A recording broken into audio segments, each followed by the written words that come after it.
Hi guys, I'm Danny West and you're back with another episode of the Soapbox, your patient education station. And today's theme is, can you rise to the occasion? In particular with our shoebox rises. So if you are a dancer, one of the things that we assess in our dance physio appointments are rises. And it seems so simple, and it's really something that we start testing 2 feet in parallel, like that ridiculously easy. But you don't know how many kids that I see, we actually have to stop and break down just rises on 2 feet. There's so many little nuances and things that can happen in through the ankles, the toes, that kind of thing, that if we keep repeating those habits over and over and over, it actually can lead to a lot of chronic ankle, Achilles, toe injuries. So believe it or not, a lot can be traced back to how you're rising. So I've come up with a little technique because I was trying to think of a way of people to mimic kind of what I do in clinic with the kids and do it in class or at home. And I've come up with a very expensive piece of equipment called a shoebox. So first of all, I want to take the first few minutes to show you a few of the variations of rises that we usually see in clinic. So come check it out. All right, I'm going to show you a few variations of rises that I tend to see in clinic, and it seems really subtle, but again, if you do it 8,000 times, it can really lead to some nasty ankle issues. So come check out some bad rises here. So I'll test them in parallel.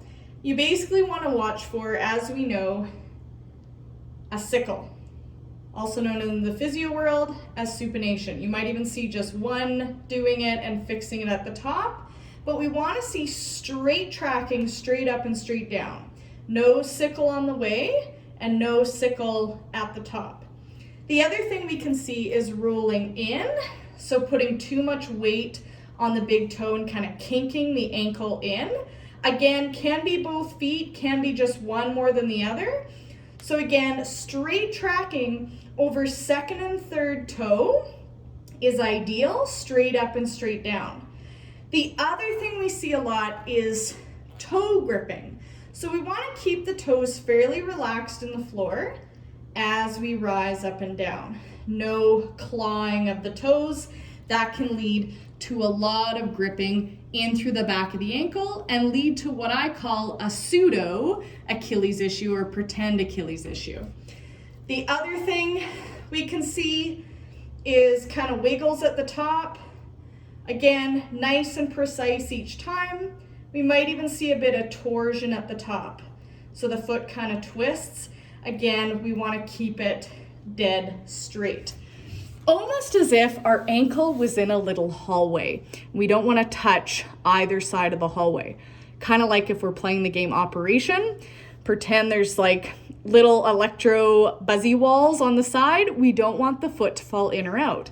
Now, for a lot of kids, even the slightest sickle can be really hard to see. So I'll kind of line up my hands right with their foot in the middle, almost like a little hallway for them, so they can see if they veer to one side or the other. So with shoebox rises, again, it's something you can set up in class or they can work on at home, where they can see if they're wiggling at all or falling in towards one wall or the other. Come check it out. Okay, so you get a really expensive shoebox. And just make sure that your foot can actually fit in here, or the child that's doing it. You can either do them with your foot in the shoebox, or you can use the shoebox, again, as a different type of barrier with 2 feet. So we're gonna look at 1 foot. You're gonna step into the shoebox, and now we have our 2 little hallways. And if I look down, I can actually see if I'm veering more to the inside wall or the outside wall.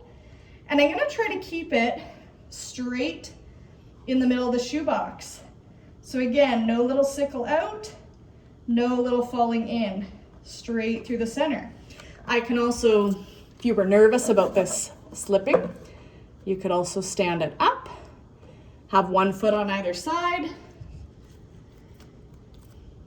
We're gonna try to keep this distance between my ankle and the box equal, not falling in, not veering out. So it gives just a nice visual cue. And then if you're like, Danny, I'm not that organized, I can't get all my kids to bring shoe boxes with COVID times. So we could place like 2 books beside one another. You could get like 2 yoga blocks. Foot goes in the center. Other foot here. They can try kind of a modified 1 foot rise. Noticing again, if I'm going more towards the outside box or falling in the inside, and seeing if they can keep it dead straight every single time. Toes relaxed. Okay, so that's a great way to start working on ankle tracking, because if there's any little wiggles along the way, or if they're biasing one side over the other, think about how many rises you do in a class. You're doing that 800 times. They're gonna start to get some pain in through the ankle, maybe some tendonitis in through the big toe flexors and extensors. So it just kind of mucks up the pulley system in and along all the muscles of the ankle and feet. So it's a good way to break it down. Make sure you're rising to the occasion and your tracking is perfect, because that's definitely something we're gonna look at and have to fix before you go on point, or if you are having any foot and ankle issues, okay? So really simple. Go out today and get your very expensive shoebox and or yoga blocks to again help as a visual cue. Thanks again for tuning in, and we'll see you on the Soapbox in a couple weeks. And in the meantime, we hope to see you in the shoebox. Thanks, guys.